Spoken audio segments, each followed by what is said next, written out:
kulay maroon. So, kapag kulay maroon, mga katroops, ang ating lumabas na ilaw, yan, maroon yan, ibig sabihin, original yung license natin. So, tingnan natin mabuti. Ayan, maroon po yan, mga katroops. Pakikita ko sa inyo, malapitan ulit. Ulitin natin. Yan. Yan, maroon po yan. So, yan. Dito pa lang makikita mo at malalaman mo na legit at original ang yung driver's license. So, paano madidetect naman na fake yung driver's license, mga katroops?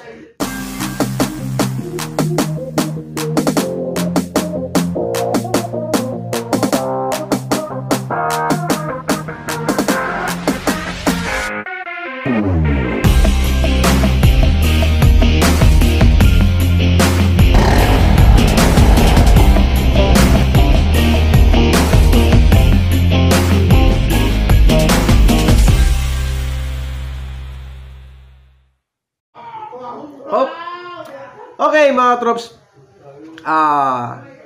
maraming salamat sa pag-click ng aking video. Siyempre, alam ko, kaya nandito, gusto nyo malaman yung paraan, paano para malaman na fake ang ating driver's license or legit ba ang ating driver's license.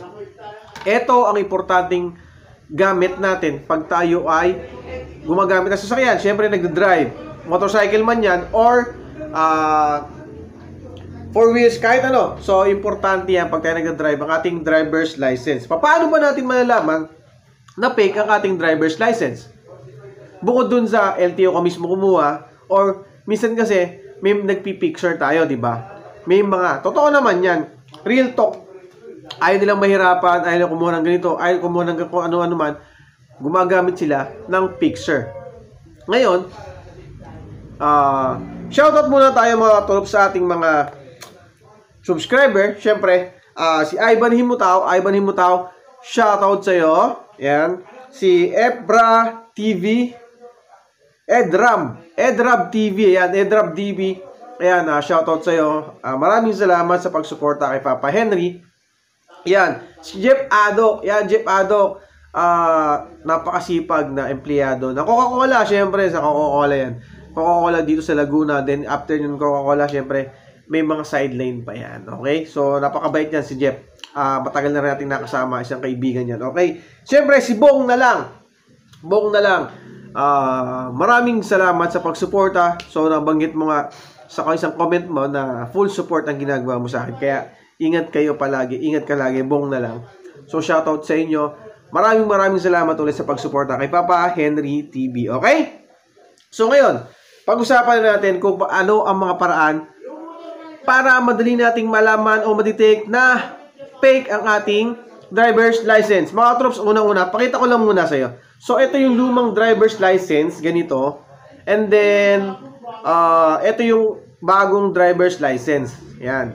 So, pag-usapan talaga natin yung driver's license ng 2021. Okay?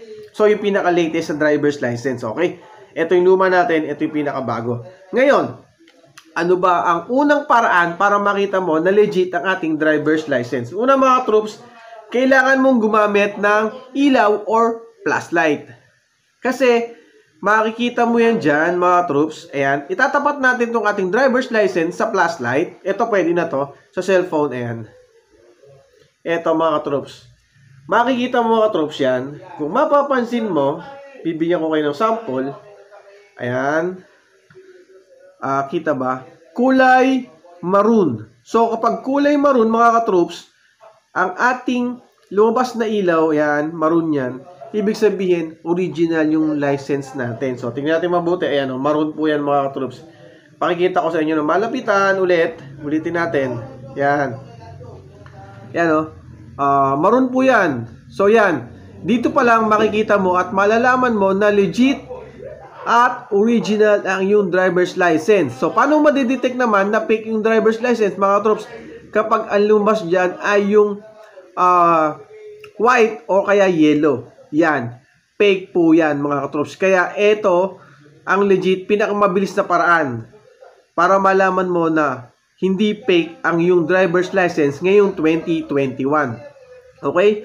Yan, kita nyo na may ilaw na kulay maroon. Okay, Napakasimple lang, di ba? Yan yung unang paraan para malaman mo na hindi fake ang yung driver's license. Okay?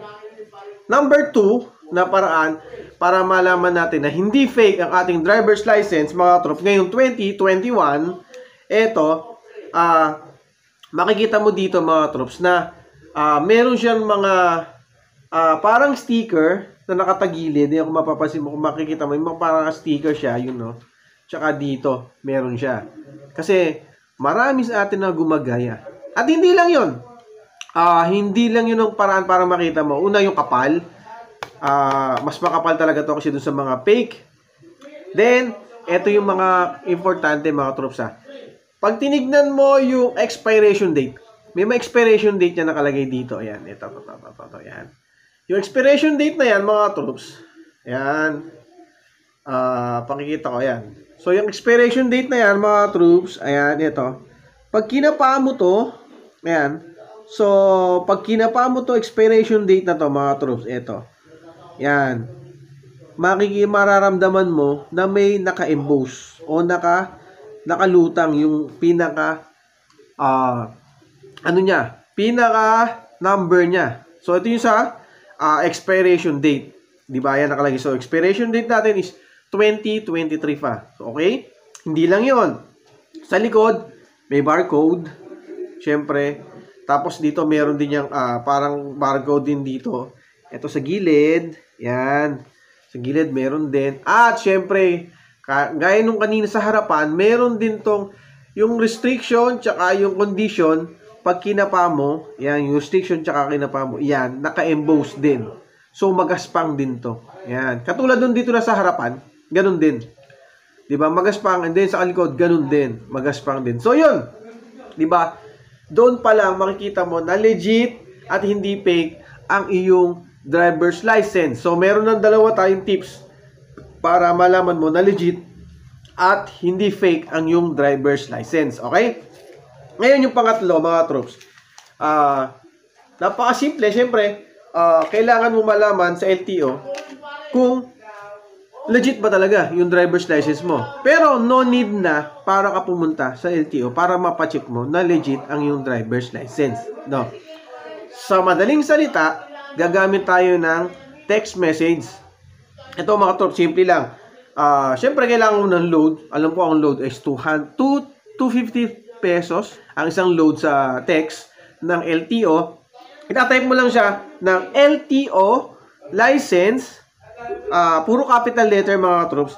LTO license, tapos space. Then, i-type mo yung driver's license mo. Halimbawa, tulad dito, yung ganun. Ilang number to? 2, 4, 6, 8, 10, 11. So, i-type mo lang doon. LTO license space 1, 2, 3, 4, 5, 6, 7, 8, 9, 10, 11. So, yun. Pag nakita mo na yun, then send mo siya sa 2600. Ayan. Legit po yan, mga troops, 2600. Doon nyo lang isesend yung kanyang license number. Okay? Ulitin ko. Kailangan mong i-type LTO license, puro capital letter, space 1, 2, 3 o yung number license mo with 11 digit yan. Then after nyan, send mo siya sa 2600. So yan, makikita nyo at malalaman nyo na legit at hindi full fake ang yung driver's license. Okay? Ngayon, mga troops, yan na yung tatlong paraan para malaman mo na legit yung driver's license mo, mga troops. Ingatan po natin ang ating driver's license. Napaka-importante niyan. Kasi nga, kapag wala kang driver's license, hindi ka pwede mag-drive. Kung fake ang driver's license mo, pareho lang po ng kaso yan na wala kang driver's license. As mas mabigat pa yung kaso. Ano ba ang pinakamagandang paraan para hindi tayo ma-fake? Siyempre, dumaan tayo sa legal process, sa due process, at dumaan tayo, siyempre, sa LTO. Huwag po dun sa mga picture-picture lang din. Or dun sa mga tabi-tabi na may tinatawag na talahib. Diba? Alam nyo yan, may talahib tayong tinatawag na driver's license. Pero, madali pong maditik yan. Okay? So, paano? Sana nakatulong, mga troops, ang ating tips.